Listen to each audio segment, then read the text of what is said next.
Hey, Cross Creek Church.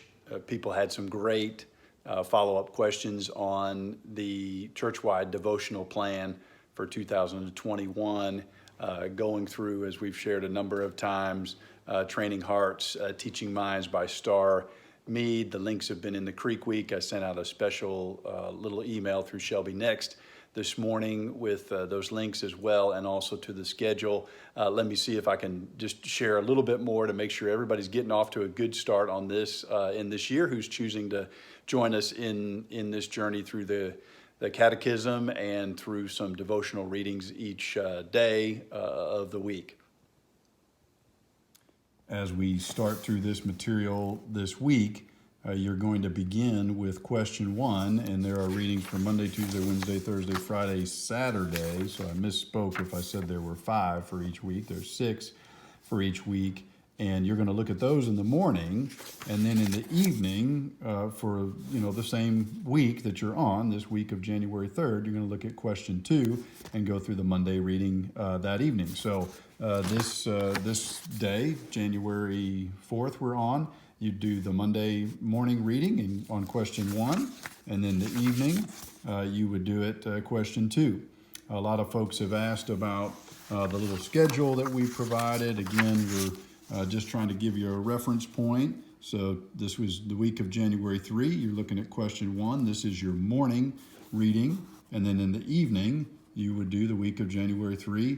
You're looking at question 2. The readings start on page 13, and so it continues on throughout the year, and we'll be able to work our way through all of that material. One item I wanted to add, and each family, each household can set this up whatever way you want to. Maybe if you're going through it as a couple, you would do the morning readings individually, and maybe you'd try to do the evening readings together and have some discussion about that. In our household, we've got kids in early morning sports activities in high school and so forth. So we plan to have each of them I've purchased one of these books for each of my boys, and we plan to have each of them go through that on their own in the mornings, and in the evenings, hopefully 2, 3, maybe 4 nights out of the week, we'll get a chance to read those together and discuss them. And if not, then the boys know that that's something that we're wanting them to do before they lay down at night and go to bed. So hopefully that helps folks out. And just a couple final comments. If you're single, or if you're married and have no kids in the house, maybe this last part isn't as relevant for you. But whether you're a single parent, or whether you're a couple with kiddos in the house and trying to lead them in spiritual growth, I just want to challenge you, especially challenge the dads in our congregation. This is an opportunity for us to put this complementarian view we have from the scriptures, this idea of male leadership in the home, into practice. It isn't just something we talk about or a role that we have, but it's a place for us to step up and take a few minutes, give some thought into, maybe invest some money in buying some of these books, and sit down with our family and talk about what the plan is going to be for growing spiritually this next year. If it's not the one that our church is encouraging, then what is your plan going to be for your household spiritually?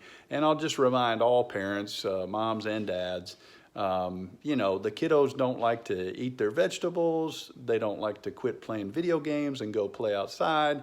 They don't like to do their homework. Lots of good things for young ones that they are going to initially maybe say, I can't do it, or I don't want to do it.